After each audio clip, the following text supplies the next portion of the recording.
Bienvenue sur le message de la semaine du Cause Camp. Nous espérons que ce message puisse t'encourager et te faire avancer. Dans la vie, j'ai deux activités principales. La première, c'est que je suis à mi-temps en théologie. Pour ceux qui ne savent pas ce que c'est que la théologie, moi-même, je découvre toujours. Je fais un bachelor en théologie, ça veut dire en gros que j'étudie la Bible pour un peu comprendre ce que ça veut dire. Et je fais ma troisième année de bachelor en théologie. Je finis cette année, et Dieu soit loué. L'autre partie de mon temps, je suis pasteur enfance et jeunesse dans mon église locale à Lausanne qui s'appelle Home. Et je crois que tout est dit dans le titre. Je m'occupe des enfants et des jeunes, des ados, du groupe de jeunes et des jeunes adultes. Il se passe plein de belles choses. Je suis vraiment hyper content. Il y a plein de choses encore que je pourrais vous dire sur vous. J'ai une énorme passion. J'aime beaucoup les baskets. Est-ce qu'il y a des gens qui aiment les baskets par hasard ici? Pas le sport du coup. Merci aux... Non, pas le sport. Allez, on est là. Moi, c'est le foot. J'ai vu d'ailleurs, rien à voir, mais je suis obligé de le mentionner, j'ai vu une paire de Jordan 1, noire et jaune. À qui est-elle? T'as de bon goût, toi, t'as de bon goût. Bref, voilà un peu qui je suis. On va commencer cette soirée. Est-ce que vous connaissez le thème du camp? Qui le connaît? Ouais, un tiers qui assume le connaître, l'autre tiers peut-être qui doute, un tiers qui assume ne pas le connaître. Bien joué. C'est Dieu, à quoi bon? Et on va essayer tout au long de cette semaine avec les autres prédicateurs aussi de disséquer un peu ce thème-là de plein de manières différentes pour voir un peu, pour pouvoir répondre à cette question en fait. Dieu, à quoi bon? Pour ça, je vais vous présenter un petit truc qui s'appelle le Covid. Je pense que vous le connaissez. Le Covid, ça fait 2 ans qu'on essaie de gérer un petit peu notre vie avec ça. Il y a le grand débat qu'on a eu, je pense, tous eu le droit à Noël, vaccin, pas vaccin. On doit subir un petit peu ces discussions-là. Moi, j'aimerais bien qu'on passe un peu à autre chose, mais voilà. Masque, pas de masque, confinement, pas confinement, semi-confinement, oui, mais pas comme en France, par contre en Suède, machin, ça devient compliqué cette histoire-là. Moi, j'ai décidé juste de laisser tomber et de suivre le mouvement. Je vous conseille de faire ça, ça libère un temps. Bref, on doit un peu subir les conséquences du Covid depuis 1 année et demie, 2 ans. Mais il y a une autre conséquence liée au Covid qui est apparue depuis 1 année et demie, du coup, que j'ai envie de vous présenter un petit peu. Depuis 1 an et demi, le taux en Suisse, le pourcentage en Suisse de personnes qui disent se sentir seules à cause du Covid, ou depuis l'apparition du Covid, a augmenté. Quelques petites statistiques, parce que j'aime les stats. On pourra en parler longuement. En juin 2020, donc l'année de l'apparition du Covid en Suisse, environ 30% de la population se disait se sentir seule. C'est cool, c'est tellement petit. Vous voyez au fond? Qu'est-ce qui se passe? Ah ouais, en octobre 2202. Ok, c'est pas grave, c'est pas 202, c'est 2020 du coup. Donc, 2020. Bien, projectionniste. En juin 2020, du coup, 30 personnes de la population se disaient se sentir seules. En octobre de la même... Ouais. Voilà. Suffit de demander. En octobre 2020, 46% de la population se dit se sentir seule. Ça fait quand même une hausse de 16%. Et on pourrait se dire, si vous êtes un peu comme moi, oui, mais se sentir seul, ça arrive à tout le monde et c'est pas si grave. Autre petite statistique, sur les 46% qui disent se sentir seuls, 38% se disent souffrir à cause de la solitude. Souffrir à cause de la solitude. Moi qui aime les stats, ça fait au total 17% de la population en Suisse. Ça fait environ 1 personne sur 5. Personne sur 5, je crois que c'est beaucoup. Pas juste qui disent se sentir seul, se disent souffrir à cause de la solitude. Et la solitude, c'est grave. C'est quelque chose qu'on doit combattre. Il y a un Bertrand Kiefer, un médecin, théologien et éthicien, il a eu le temps de faire plein de choses dans la vie, ce gars, qui a dit la chose suivante: la solitude est plus mortelle que l'obésité. On vit dans un monde où 1 personne sur 5 se dit souffrir à cause de la solitude. Alors si vous êtes comme moi, c'est-à-dire des rageux en herbe, vous vous dites un petit peu, Dieu, qu'est-ce que tu es en train de faire? Dieu. Tous les chiffres par rapport à la solitude me montrent que finalement, ça ne sert à rien en fait de croire en toi.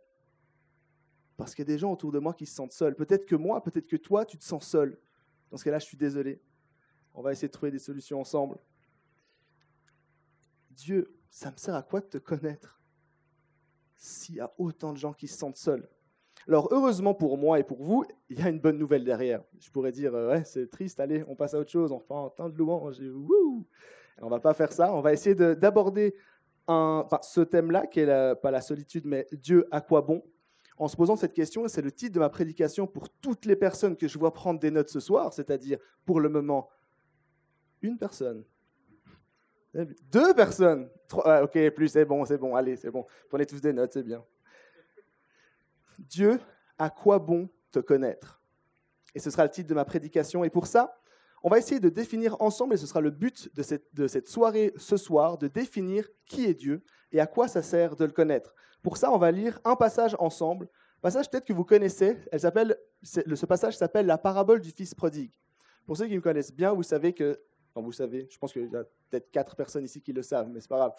C'est à travers ce passage-là que je me suis converti. Donc c'est un passage que j'aime beaucoup. C'est le seul passage aujourd'hui où je peux pleurer dans ma chambre seule en lisant la Bible. Parce que normalement, je suis un sans-cœur. Luc 15, les versets 11 à 32. Et je me suis dit, c'est le premier soir, on a encore plein d'énergie, on va lire tout le passage. Ça fait une 20aine de versets. Merci encore une fois au premier rang de se réjouir de ça. On va lire du coup les versets 11 à 32. Liam, toi qui es beau, tu peux m'ouvrir ma gourde, j'ai oublié de l'ouvrir s'il te plaît. Parce que le reste...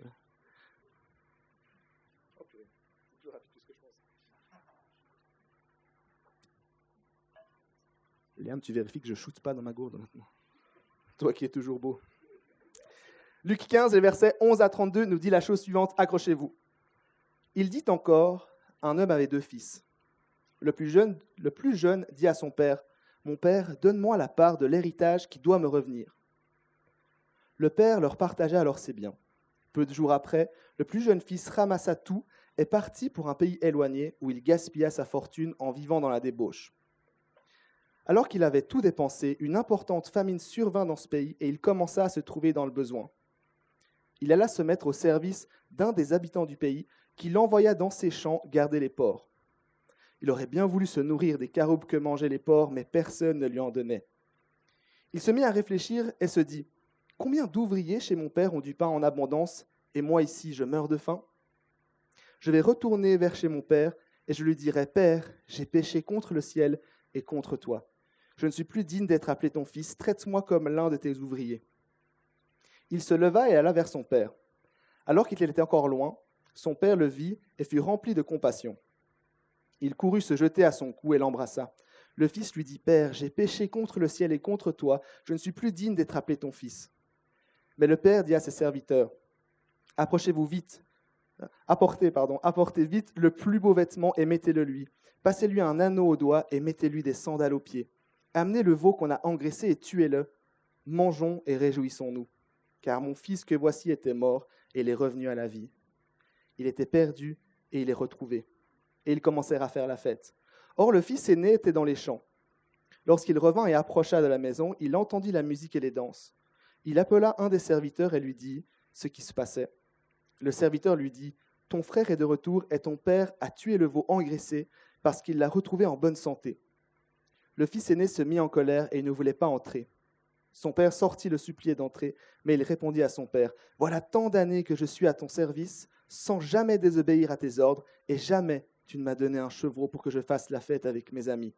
Mais quand ton fils est arrivé, celui qui a mangé tes biens avec des prostituées, pour lui tu as tué le veau engraissé. » « Mon enfant, lui dit le père, tu es toujours avec moi et tout ce que j'ai est à toi. Mais il fallait bien faire la fête et nous réjouir, parce que ton frère que voici était mort et il est revenu à la vie. Il était perdu et il est retrouvé. » Chou, j'aime cette histoire. La parabole du fils prodigue. Je vais la résumer pour ceux qui m'ont lâché après le 3e verset. La parabole du fils prodigue, c'est une famille avec un père, 2 fils, 2 gros nazes, si jamais, on va le voir tout à l'heure.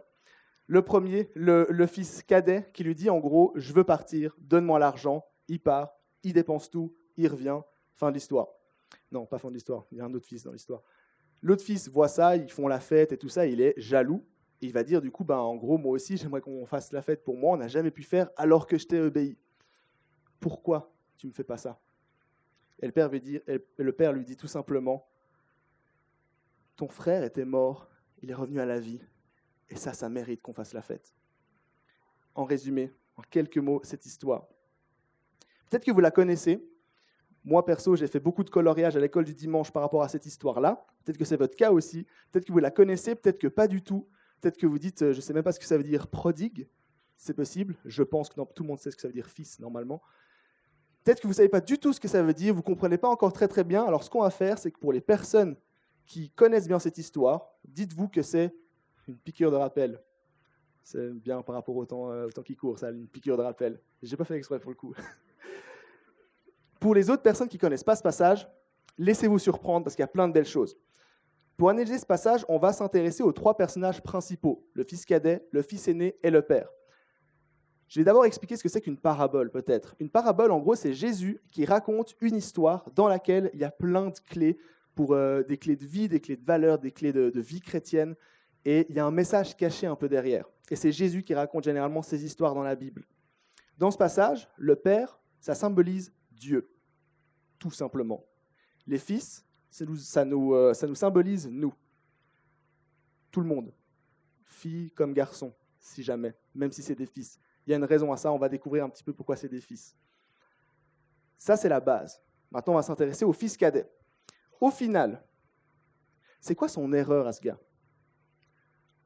C'était quoi son erreur? Pourquoi il est imparfait? Qu'est-ce qui fait qu'il a commis un péché? On peut légitimement se poser cette question. Pour comprendre ça, il faut savoir ce que c'est que la notion d'héritage à l'époque. À l'époque, l'héritage, c'était comme aujourd'hui, quand on a nos parents qui décèdent, on touche de l'argent, tout simplement. À l'époque, c'était pareil. C'était au moment où les parents, là, dans cette histoire-là, le père décède, on touche une partie de l'argent. Sauf qu'en fait, en disant à son père « donne-moi de l'argent », il est en train de lui dire quelque chose de hyper fort, en fait. Il lui dit « dans mon cœur, t'es mort. Je veux rejeter mon identité de fils. Je ne veux plus être appelé ton fils, je ne veux plus que tu sois mon père. Mais dans ce cas-là, si tu es mort dans mon cœur, alors tu me dois de l'argent. » C'est ce qu'il est en train de lui dire. Et en fait, son erreur, elle est là. Ce n'est pas le fait d'avoir demandé de l'héritage. C'est le fait d'avoir voulu s'éloigner de son père. C'est le fait d'avoir voulu changer son identité. Celle d'être enfant de Dieu, non, je ne veux plus. Le fait qu'il ait demandé l'héritage, c'est une preuve qu'il rejette son identité de fils. Lorsqu'il revient, vous voyez dans le passage, il dit que je vais demander à mon père d'être un ouvrier. Et là, on peut se dire, oh, purée, il est tellement humble. Il ne se sent pas digne d'être appelé son fils à nouveau. En réalité, il veut devenir ouvrier. On le voit dans le passage pour gagner de l'argent. Parce qu'il est mieux payé, il sera logé en tant qu'ouvrier de son père, alors qu'il était en train de nourrir les porcs et traîner avec les porcs, et c'était son travail. Ce n'est pas du tout humble comme démarche. Il arrive vers son père en disant « Si je suis ton ouvrier, j'aurai un bénéfice. Je ne veux quand même pas être appelé ton fils, j'en veux plus de ça. » Son péché, il était là. Son péché, c'était son erreur, c'était d'avoir rejeté son identité de fils. Peut-être que nous, on est un peu pareil de temps en temps. Pas nous. Pardon, vous êtes bien meilleurs que moi. Moi, je suis un gros caca. Moi, j'ai souvent été comme ça. À chercher soit des bénéfices avec Dieu, soit me dire juste, j'ai pas envie d'être son enfant. J'ai pas envie d'être son fils. J'ai pas envie d'être chrétien. Parce que je vois aucun intérêt à être chrétien. J'ai chopé le Covid 2 fois. C'est dire à quel point il n'y a pas d'intérêt, il n'y a pas de bénédiction supplémentaire. Car oui, j'ai chopé réellement le Covid 2 fois, si jamais. Quel intérêt il y a? C'est exactement ce que le fils cadet s'est posé comme question. Il n'y a aucun intérêt. Du coup, je vais partir. Et le moment où je reviens, c'est parce que je vois un intérêt. À ce péché-là, comment est-ce que le père répond à son fils? D'une manière très simple. En l'aimant. En l'attendant, en l'accueillant. Dans l'histoire de la parabole, on voit que c'est lui qui va courir auprès de son fils. Ce n'est pas le fils qui court auprès de son père. Le père n'a jamais cessé de l'aimer, malgré son erreur. Le fait que le fils demande l'héritage à son père, à l'époque, si jamais, c'était une humiliation totale. ça se faisait pas en fait. C'était comme si sur le front du père, c'était marqué « honte à jamais ». Et c'est quelque chose de très fort qui s'est passé. Et malgré ça, il l'aime, il l'accueille et il l'adopte. L'adoption, à l'époque, je parle beaucoup de l'époque, je fais de la théologie, j'aime les contextes. À l'époque, la notion d'adoption était hyper clé. En fait, un papa, il avait le droit de renier un de ses enfants lorsqu'il naissait. Il avait le droit de dire « cet enfant-là, je ne le reconnais pas comme mon enfant ». C'est-à-dire que je ne vais pas le nourrir, je ne vais pas l'éduquer, il ne touchera pas d'héritage à ma mort, je l'abandonne dans la rue. Il avait le droit de faire ça.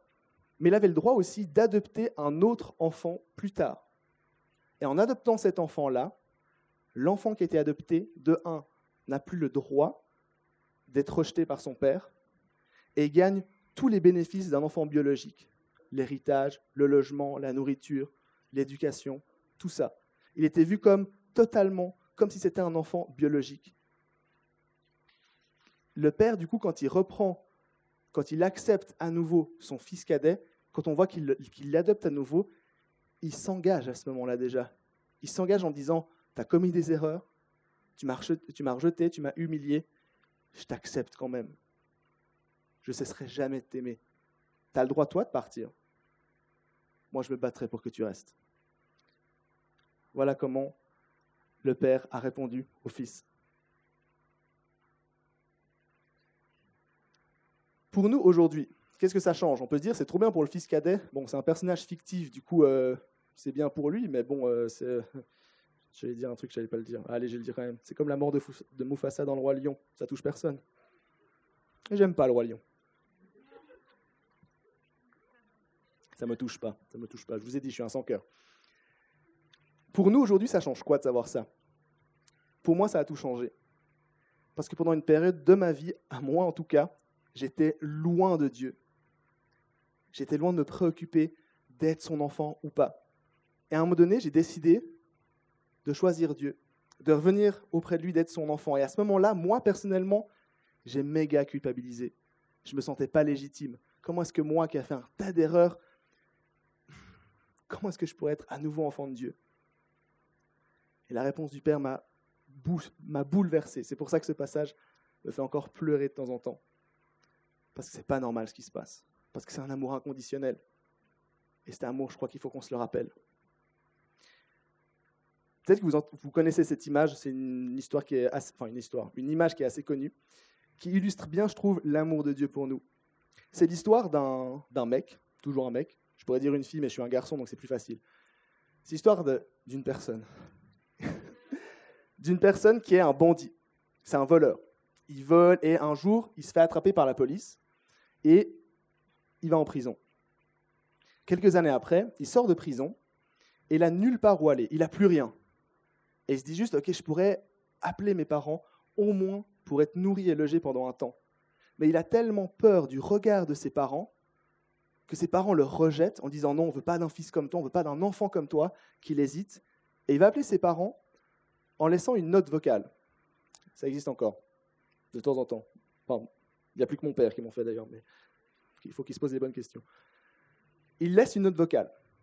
Il dit dans cette note vocale, je suis sorti de prison, je n'ai pas envie d'avoir affaire à votre regard de jugement, du coup je vais venir chez vous, et si je vois au fond du quartier votre maison avec un linge blanc quelque part sur la maison, où on voit la barrière, le jardin, sur le toit, sur une fenêtre, n'importe où, si je vois un seul linge blanc, c'est que je sais que vous m'avez pardonné et puis que je peux venir chez vous. Si j'en vois pas, alors je ne viendrai pas. Il y va, il arrive dans son quartier, il baisse les yeux parce qu'il a quand même peur de réaliser qu'il n'y a pas de linge blanc, et lui, il s'attend à ça. Il arrive devant chez lui, il n'a plus qu'à lever les yeux pour voir la maison, et là, il lève la maison et il ne voit pas le linge blanc. Il voit la maison recouverte de centaines de linges blancs. Parce que les parents avaient tellement peur que le fils ne le voit pas, ce linge blanc, qu'ils se sont dit, on en fout partout. Au moins, il le verra. Je crois que Dieu nous voit comme ça. Je crois que Dieu, c'est ce qu'il veut nous dire. Je t'aime d'un amour inconditionnel. Je ne vais jamais m'imposer dans toi, dans ta vie, mais tu seras constamment, toujours le bienvenu dans la mienne. Je crois sincèrement que Dieu nous voit tous comme ça et veut nous accueillir de cette manière. Ça, c'était le fils cadet. Plein de belles choses. Le fils aîné maintenant. On parle un peu moins de lui, on va faire le même processus. Quelle a été son erreur? Quel a été son péché? Pourquoi est-ce que c'est un gros naze, selon moi? Pour comprendre ça, il faut comprendre son identité, en fait. Lui, ce n'était pas juste un fils. C'était le fils aîné. En tant que fils aîné, à l'époque, toujours, le contexte, la théologie, en tant que fils aîné, en fait, c'était lui qui était destiné à reprendre à devenir le chef de l'entreprise familiale et aussi d'être un peu le chef de la maison. Il avait cette destinée-là en tant que fils aîné. Il devait du coup s'inspirer de son père, de ce qu'il faisait en tant que rôle de papa, aussi en tant que rôle de chef d'entreprise, pour s'inspirer, pour avoir des responsabilités plus tard. Ça, c'est ce qu'il avait.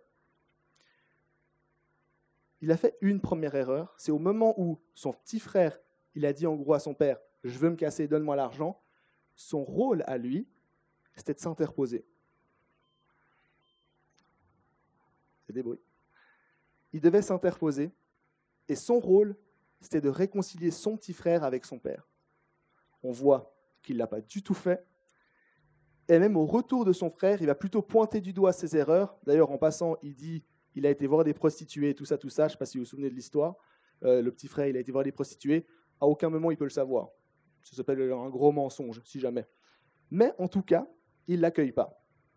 Il n'accueille pas son frère, alors que lui, il était censé prendre exemple sur son père, imiter son père et aller l'accueillir. Et il ne l'a pas fait. Son péché, son erreur, à lui, c'était de ne pas imiter son père, alors qu'il était destiné à ça. Et je vous ai dit, on est ces enfants-là. De temps en temps, on s'éloigne du cœur de Dieu, on s'éloigne de notre identité d'enfant de Dieu. Et de temps en temps, on croit aussi bien le faire, alors qu'en réalité, on ne le fait pas si bien que ça. On est censé ressembler à Dieu, à Jésus. Et le frère, d'ailleurs, le grand frère, il va dire ça, il va dire, mais moi je suis resté, je t'ai obéi, je me suis occupé de ci, de ça, et pourquoi j'ai pas eu de fête? Mais parce que c'est pas ça l'important. L'important, c'est que tu t'inspires de moi. Encore une fois, vous êtes meilleur que moi, du coup, je vais donner un exemple sur ma vie personnelle. J'étais un peu un salopard à l'époque. Certains diraient que je le suis toujours. Mais à l'époque, j'allais au groupe de jeunes, j'allais à l'église, je lisais ma Bible, je priais. Et j'étais un trop bon chrétien à la surface. Parce qu'à côté de ça, à l'école, je frappais des gens, je crachais sur ma prof, je donnais des coups de boule à mes chauffeurs de bus. J'harcelais aussi les plus petits. Mais à côté de ça, j'allais à l'église. Et je lisais ma Bible. Mais du coup, ça va. Je ne dis pas qu'il faut non plus cracher sur sa prof pour être loin de l'inspiration de Dieu. Mais je crois que de temps en temps, on est un peu comme ça. Je fais quelques trucs chrétiens, c'est bien. J'ai été au Coscam cette année, c'est trop bien. Ok. Comment tu vas changer ton attitude? Comment est-ce que tu vas essayer de ressembler le plus à Dieu, à Jésus possible? Ça, c'était le fils aîné. Maintenant, le père. Bon, j'ai dit pas mal de choses sur lui. Le père, il a été humilié, il a été dépouillé de son argent. Et malgré ça, il a simplement aimé ses deux fils. Le père, il a donné aussi une réponse à son, j'ai pas dit ça avant, à son premier fils, le fils aîné. Il lui a redonné une chance. Quand le père a constaté que son fils ne s'était pas pleinement inspiré de lui, quand il a rejeté son frère une deuxième fois, au lieu d'aller l'accueillir, il lui a dit « Viens avec moi, on va l'accueillir ensemble. Je te donne une nouvelle chance. » C'était la réponse du père. Sa réponse, ça a été que ce soit un fils numéro 1, naze, parce qu'il part, parce qu'il rejette, parce qu'il le rejette, parce qu'il l'humilie. Sa réponse, c'est qu'il l'a aimé. L'autre fils, qui faisait semblant de s'inspirer de son père, juste pour être un peu stylé à la surface, lui aussi, il l'a aimé. Lui aussi, il lui a donné une deuxième chance. Il y a une grande différence dans la manière dont Dieu et le diable nous appellent. Et ça, c'est clé de comprendre. Le diable, il va vous appeler, il va nous appeler par notre péché, par nos erreurs, par les sujets auxquels on pourrait se dire « je devrais culpabiliser, je ne suis pas légitime d'être enfant de Dieu, je ne mérite pas d'amour, je suis nul ». il va pointer du doigt ça, il va dire, tu es défini par ces erreurs-là. Dieu, il va t'appeler tout simplement mon enfant, il va t'appeler par ton prénom, il va t'appeler avec amour. Et c'est une énorme différence entre ces deux personnes. Personne. Je ne sais pas si on peut appeler ça des personnes, mais là aussi c'est le théologien en moi qui est en débat perpétuel entre moi et moi. Si on revient un petit peu aux deux fils, il y a un truc, je vais vous le dire haut et fort, j'en ai un peu marre, c'est que les gens qui connaissent cette histoire, souvent, ils se posent un peu la question, mais du coup, toi, t'es un peu lequel? T'es plutôt le fils aîné qui n'a pas compris ce que c'était de ressembler à Dieu, ou c'est plutôt que tu t'es éloigné de son cœur? Parce que c'est une question super intéressante de savoir quel est ton péché. C'est cool. Moi, les quelques fois on m'a posé cette question, j'ai répondu tout le temps la même chose. Je crois qu'au fond de moi, je m'en fous un peu, en fait. Je vais juste essayer de ressembler au Père. J'aimerais bien m'identifier à lui. C'est une mission aussi que j'ai envie de vous donner ce soir. Au lieu de vous dire lequel des deux fils je suis, pourquoi vous ne poserez pas la question plutôt, comment est-ce que je pourrais ressembler au Père davantage dans cette histoire? Parce que le fils aîné était censé lui ressembler, s'inspirer de lui. On doit aussi le faire aujourd'hui. Du coup, ma grande question, comment on fait? Je pourrais terminer là, ce serait tellement beau. J'ai quelques pistes. Pas les pistes de ski, ça c'est pour demain. J'ai réussi à sortir celle-là, waouh!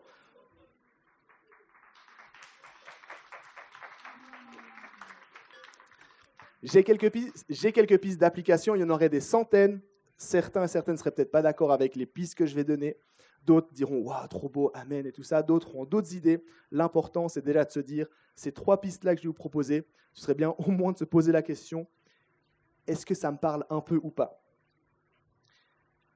La première clé d'application, et c'est ma préférée, si vous discutez un peu avec moi, vous allez comprendre que j'aime beaucoup cette clé. Je l'ai appelée le besoin de l'entourage. Tu as besoin d'être entouré. Tu ne peux pas rester seul, que ce soit dans ta vie quotidienne ou dans ta vie de foi. Si tu veux grandir en tant qu'enfant de Dieu, en tant que disciple de Dieu, tu auras besoin d'être entouré. Un jour ou l'autre viendra. Je déteste cette phrase qui dit « je me suis fait tout seul ». Parce qu'objectivement, c'est faux. Depuis peu, je suis tonton, je vois très bien que ma nièce ne peut pas s'en sortir toute seule. J'ai eu besoin de personne pour me construire. Encore une fois, ma nièce me montre que si. Et je crois qu'en tant que disciple de Christ, si vous voulez tendre à ça, vous avez besoin de monde autour de vous. Je crois que vous ne pouvez pas rester seul. Être entouré, c'est profondément biblique. On le voit dans plein de passages, cette notion-là de l'entourage. Il y a des moments où peut-être, comme le fils cadet, vous allez sentir que vous êtes loin du cœur de Dieu. Vous avez fait des erreurs. Les 3/4 du temps, quand ça m'est arrivé, j'ai culpabilisé, j'étais pas bien. Et je trouve dommage d'en arriver là pour se dire, j'ai peut-être fait une erreur quelque part. J'ai envie de changer. Je crois sincèrement que si on a un entourage qui est sain autour de nous, on peut au moins un petit peu anticiper ces problèmes-là. Se préparer aux moments un peu plus durs dans notre vie quotidienne, c'est clé. Et pour ça, on a besoin d'être entouré. Mais souvent, et là, je vais peut-être piquer un peu. J'ai l'impression d'avoir dit ça à tellement de monde. On confond souvent, j'ai l'impression, un entourage sain et des bons potes avec qui on s'amuse. C'est important d'avoir des amis, vraiment. Peut-être que ça peut choquer des gens, mais j'ai des amis. Et c'est hyper important. Mais je crois qu'un entourage qui est sain, ça ne peut pas être juste des gens avec qui on se marre, avec qui on fait des jeux, avec qui on fait des soirées, des gens qui nous caressent dans le sens du poil quand on ne sait pas trop quoi faire, quand on passe des moments compliqués, qui sont là pour nous écouter, nous conseiller, mais qui sont avant tout nos amis avec qui on s'amuse. Et vraiment, c'est important. Un entourage sain, ce que moi je perçois dans la Bible, avec Jésus, avec Dieu, ce n'est pas juste ça. Un entourage sain, c'est avoir des gens autour de nous qui peuvent vous dire « je crois que là, tu as fait mais n'importe quoi ». Alors que toi, tu es convaincu d'avoir fait un truc trop bien. Je crois qu'un entourage sain, c'est des gens aussi qui te rappellent juste que tu es aimé quand ça ne va pas. Je crois qu'un entourage sain, c'est des gens qui sont là, quoi qu'il arrive, même dans des temps de désaccord, qui restent avec toi parce qu'ils t'aiment, et qui t'aiment tellement qu'ils veulent que tu grandisses, qui vont te reprendre quand ça ira pas, dans mon entourage sain à moi, j'espère qu'il l'est un petit peu, il y a une personne qui est vraiment clé. Cette manche commence à m'énerver un peu. Il y a une personne qui est clé, qui a été clé depuis ma naissance, qui m'a suivi depuis ma naissance. Cette personne, c'est ma marraine. Elle s'appelle Martine. Il y a 3 ans, je crois que c'était il y a 3-4 ans, elle était dans le couple ressources du COSCEM, donc peut-être que vous voyez qui c'est. C'est objectivement la meilleure marraine de l'histoire de l'humanité. Dans les moments difficiles, elle était là. Et il y a quelques années, je vous ai dit, je harcelais des gens, je frappais, je crachais et je donnais des coups de boule, et ça, c'était que à l'école. Il s'est passé une période où je ne sais pas trop ce qui s'est passé. Dans cette période-là, j'étais hyper malheureux. J'étais perdu, je ne comprenais pas le sens de la vie, je ne comprenais pas à quoi je servais. J'étais vraiment, vraiment pas bien. C'était aussi une période où avec mes parents, avec ma famille de manière générale, ça allait pas, c'était pas le top non plus. On s'engueulait beaucoup en famille. Il y a mon frère qui est dans la salle, je pense qu'il peut attester. Je ne sais pas, tous les jours la fête. Dans cette période-là, la seule personne qui me rappelait que j'étais aimé, que j'avais de la valeur, c'était ma marraine. C'était aussi la seule personne que j'osais un tout petit peu écouter lorsque j'étais convaincu de faire un truc trop bien, du style frapper quelqu'un, et qui me disait « c'est peut-être pas le top ». Mais elle me le disait sèchement. Elle me disait vraiment « là, ça va pas du tout, Raph ». Et c'était la seule personne que j'osais écouter, parce que c'était la seule personne qui me montrait qu'elle m'aimait. Il faut vraiment... Je ne sais pas si vous connaissez Martine. Et Martine, c'est au niveau de la taille, c'est ça. Hein. Elle est un petit peu ronde, un petit peu forte. Elle a des petites lunettes, toutes chou. Elle a une coupe de cheveux, bon maintenant un peu grisonnant, mais d'un autre temps, je dirais. Des habits, tu as l'impression que tous les jours, elle va aller à l'église, parce qu'elle est tout le temps classe. Quand tu lui serres la main pour lui dire bonjour, tu fais attention à ne pas serrer trop fort, parce que je pense que tu vas lui briser les os si tu serres un peu trop fort. Elle a une voix toute douce, toute délicate, elle est toute chou. Et à côté de ça, il y avait Raph, 16 ans, en baggy, en t-shirt, je ne sais pas si vous connaissez Echo Unlimited, avec un rhinocéros là, oversize, parce que je pense qu'au fond de moi, j'étais américain, une casquette sur la tête, des boutons, mais ça, ce n'était pas le style américain, c'est la vie qui s'est abattue sur moi. Une dégaine, mon ami. Il faut que je retrouve des vidéos. Mathias, il faut qu'on retrouve des vidéos. Mathias, c'est mon frère. Cette dégaine-là, à l'église. Et je vais voir ma marraine. Ma marraine, hein. Le cliché de la bienveillance. Et Raph, le cliché d'autre chose. Et dans ces périodes où je n'allais pas bien, où je me donnais certainement un petit genre aussi, elle était là.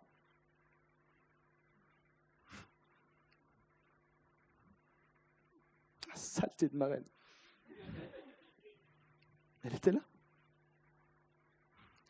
Sincèrement, aujourd'hui, si je pense que je suis qui je suis aujourd'hui, une bonne partie des raisons, c'est grâce à elle. Parce qu'elle m'aimait, parce qu'elle me le rappelait, parce qu'elle me reprenait. C'est mon héros. Et pour moi, c'est insupportable de voir des gens se suffire dans son entourage sain d'amis avec qui on s'amuse. Je leur dis, ouais, fort, c'est hyper clé. Ça ne peut pas être que ça. Je refuse de croire que c'est que ça. Je vous encourage à avoir des Martines dans votre vie. Des personnes dures qui vous montrent tellement d'amour. Est-ce que quelqu'un a un mouchoir ? Bon, c'est pas grave, on fera sans. Au pire, je prendrai le... Liam, toi qui es beau, tu peux me l'ouvrir et m'en passer un, s'il te plaît. Ouais, là, peut-être qu'on passe à un seuil d'intimité que j'ai peut-être pas envie de passer. Voilà.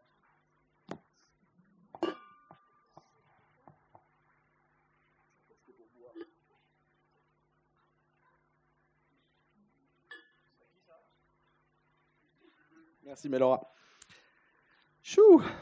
Deuxième clé. On va passer à autre chose. Mufasa qui meurt, ça me fait rien, mais alors parler de Martine, purée. La deuxième clé, je l'ai appelée « Travailler son amour pour les autres ». Je m'inspire beaucoup de Martine, si jamais, parce que c'est ce qu'elle me faisait. Parce que c'est bien d'avoir un entourage sain, c'est clé. Je crois que c'est encore mieux si nous-mêmes, on peut devenir un entourage sain pour les autres. Et pour ça, on ne peut pas juste se suffire de ce qu'on fait aujourd'hui. Et la Bible donne des clés sur comment est-ce qu'on est censé aimer les gens. On va définir ensemble ce que c'est que l'amour, ce que signifie l'amour. Il y a un texte dans la Bible qui définit bien ce que ça signifie. Mais avec vous, je me suis dit, on va faire un petit jeu. Je vais lire ce passage. C'est un truc que j'aime bien faire. On va lire le passage, et il y a un mot dans le texte, je vais le changer par quelque chose d'autre. Vous, votre rôle, c'est d'essayer de deviner quel mot je remplace par lequel. Tout le monde a compris les règles. Au pire, c'est pas grave, ça va aller. Ce passage se trouve dans 1 Corinthiens 13, les versets 4 à 7. Je vous le lis. Il ne sera pas affiché, si jamais, parce que sinon, vous avez les réponses. C'est parti. Raphaël est patient. Raphaël est plein de bonté. Raphaël... Arrête de te marrer, toi. Raphaël n'est pas envieux et Raphaël ne se vante pas. Raphaël ne s'enfle pas d'orgueil. Raphaël ne fait rien de malhonnête et Raphaël ne cherche pas son intérêt. Raphaël ne s'irrite pas et Raphaël ne soupçonne pas le mal.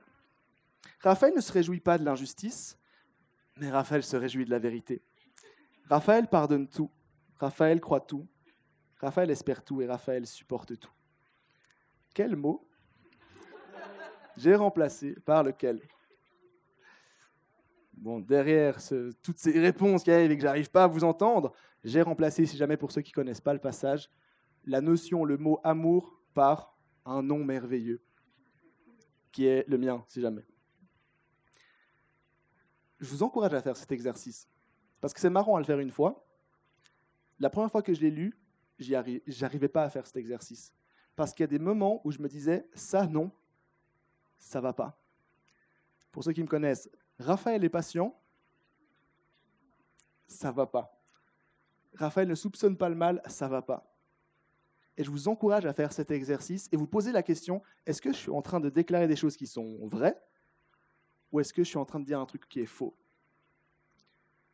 Parce qu'en fait, ce passage-là dans Corinthiens 13, il est là pour définir ce que c'est que l'amour au sein d'une communauté, au sein d'une église, entre nous, entre des gens. Et je crois qu'on est censé tendre à ça. Je pense que des gens qui lisent ce passage-là devraient nous dire « mais quand je lis ça, ça me fait penser à toi. » Et ça, ce serait un but à atteindre, les amis. Réussir autour de nous à partager tellement d'amour que ce passage-là, ça devient nous. Alors je vous le dis haut et fort, je suis loin d'y arriver. Mais je fais régulièrement cet exercice et je me pose régulièrement cette question, est-ce que j'y arrive? Et je vous encourage à le faire. Je vous rappelle la statistique. 1 personne sur 5 ensuite se dit souffrir de la solitude. Si on changeait juste un tout petit peu notre façon d'aimer les gens, si on essayait de travailler un peu à ça, si on restait juste, je donne un exemple, avec nos potes au Coscamp constamment, on s'intéressait à la personne peut-être qui mange 1 ou 2 fois seule à une table, malgré sa différence. Et si c'était ça réellement, aimer les gens? Je crois que c'est quelque chose que le fils aîné n'a pas réussi à faire, parce qu'il ne s'est pas intéressé à aimer son frère lorsqu'il est revenu. Et je crois que c'est ce à quoi on est censé être appelé. J'avance. J'avais encore des choses à dire, mais je ne vais pas le dire sur ce point-là, parce que j'ai déjà dépassé le temps. J'arrive à mon 3e et dernier point. Je l'ai appelé le devoir de mémoire avec Dieu. Je pense qu'il n'y a pas tout le monde qui sait ce que ça veut dire, le devoir de mémoire. Je vais le définir un petit peu. Le devoir de mémoire, c'est lorsque vous regardez la télévision un peu tard, vous voyez ces documentaires avec des interviews de gens qui ont fait, par exemple, la Seconde Guerre mondiale. Des personnes plutôt âgées, du coup, logique, et qui disent un peu comment ils l'ont vécu. Ça, en fait, c'est des petits moments qu'on essaie de garder dans notre histoire de l'humanité pour se rappeler de ce qui s'est passé. Parce que sinon, et c'est en train d'arriver, des gens vont commencer à dire « ça n'a jamais existé ». La Deuxième Guerre mondiale, c'est un complot. Ça n'existe pas. Je vous rassure, ce n'est pas une majorité de personnes qui pensent ça. Mais ça commence à arriver. Et le devoir de mémoire, c'est par exemple interviewer des gens, interviewer aussi les petits-enfants, par exemple, de ces personnes-là, pour se souvenir de ce qui s'est passé et garder cet héritage-là, pour ne plus jamais reproduire les mêmes erreurs. Je crois que dans notre relation avec Dieu, on devrait de temps en temps faire une sorte de devoir de mémoire avec Dieu. Je vous ai dit, je suis pasteur enfance et jeunesse. Ça, c'est intense, c'est marrant, mais c'est intense. La question lors de mes rendez-vous avec mes jeunes, la question que j'ai le plus, c'est souvent « Ah, je ne comprends pas, je ne ressens plus l'amour de Dieu. J'ai l'impression qu'il n'est plus là. Je ne comprends pas mon appel. Il m'a l'air absent. Est-ce que vraiment il est là ?» Raph, t'en penses quoi ? Tellement de choses. Mais je réponds toujours avec une autre question. Pourquoi tu as aimé Dieu alors, à un moment donné dans ta vie ? S'il y a des personnes qui se sont fait baptiser, pourquoi vous êtes fait baptiser ? S'il y a des gens qui vont à l'église, pourquoi vous allez à l'église ? S'il y a des gens qui vivent un truc fort avec Dieu, à un camp par exemple, gardez-le dans votre mémoire, écrivez-le quelque part. Parce qu'un jour, peut-être, vous allez commencer à douter. Et de relire ça en se disant, en fait non, à un moment donné, j'ai pris une décision, un engagement, je veux m'y tenir, je vais essayer d'avancer avec ça. Ça peut beaucoup nous aider. C'est le devoir de mémoire avec Dieu. J'ai une très très bonne pote qui s'appelle Rosalie, pour ceux qui la connaissent, c'est de mes meilleures amies. On se connaît depuis quasiment 10 ans maintenant. C'est pour moi la preuve que l'amitié FIGA existe, si jamais. On fait plein de choses ensemble, des jeux de société, on regarde des films, on mange ensemble, on fait plein de trucs. Et un truc qu'on fait souvent, c'est qu'on s'engueule. Parce qu'elle n'aime pas perdre contre moi aux jeux de société. Et que moi, je ne perds jamais. Bon, c'est faux, elle me défonce aussi, mais c'est pas grave. Et on s'engueule souvent avec ça. À un moment donné, on s'est posé une fois et pour je ne sais quelle raison, on s'est dit, purée, ça fait longtemps qu'on se connaît. Et on s'est remémoré ensemble de nos souvenirs. On était dans la même classe, on s'est souvenu toutes les fois où on faisait des petits bacs, des jeux pendant le cours. On s'est souvenu aussi de notre voyage d'études. On s'est souvenu de la première fois où ensemble on a été au groupe de jeunes de l'un et de l'autre. On s'est souvenu de la première fois où on a fait plein de trucs ensemble. Et on s'est dit vraiment à la fin, purée, ça fait du bien de se rappeler de ça. Elle est belle, notre amitié. Si on faisait cet exercice avec Dieu, si on essaie de se remémorer un petit peu de notre histoire avec Dieu, j'ai eu cet élément-là qui était clé, c'était trop beau. Tu te souviens quand à cette soirée-là, j'ai pleuré pour la première fois à une soirée. Tu te souviens pour la première fois où j'ai amené un ami pas chrétien. Tu te souviens de la fois où je me suis baptisé, etc., etc. Si on essaie de se souvenir un petit peu de ça dans les moments un peu plus difficiles, ça pourrait vraiment nous aider. J'ai un autre ami qui m'avait dit il y a quelques années, par rapport à la preuve de l'amour de Dieu, il avait aussi, lui, un but à atteindre. Il se disait, si comme preuve de l'amour de Dieu pour tout le reste de ma vie, il ne me restait que l'histoire de la crucifixion, c'est-à-dire le sacrifice de Jésus à la croix, cette histoire où il est dit que Dieu nous a tellement aimés qu'il a envoyé son Fils mourir pour nous.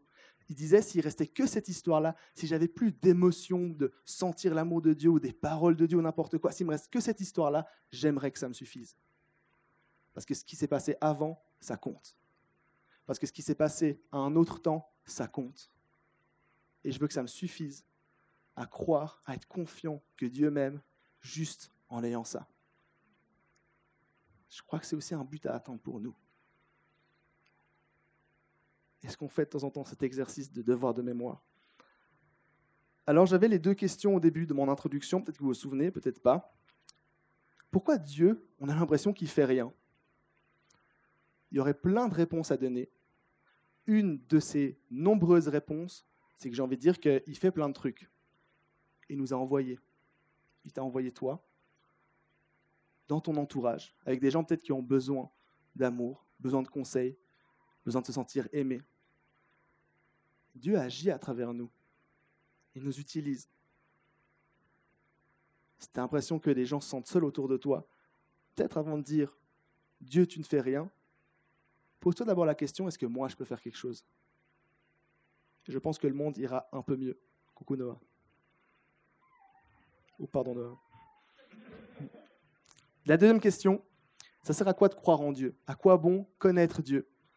Et ça, c'est très personnel ce que je vais répondre. J'ai l'impression qu'on vit dans un monde nuls, avec de la haine, avec de l'injustice, ou des moments où moi je vais pas bien. Peut-être que vous aussi c'est votre cas. Dans un monde comme ça, je préfère me dire qu'il y a Dieu qui me fait grâce, qu'il y a Dieu qui m'aime, qu'il y a Dieu qui m'a appelé comme étant son enfant. Et que, en me disant que Dieu est mon Père et que moi je suis son fils, qu'il y a de l'espérance pour un avenir meilleur. Cet avenir sera peut-être là, il sera peut-être aussi dans la vie éternelle, mais il y a de l'espérance. Et je choisis le camp de l'espérance. Je choisis le camp où il y a Dieu.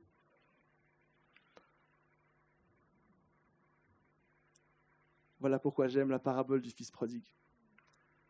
Parce que ça me rappelle qui je suis. Parce que je crois que ça nous rappelle aussi un peu à nous qui est Dieu, qu'on est aimé.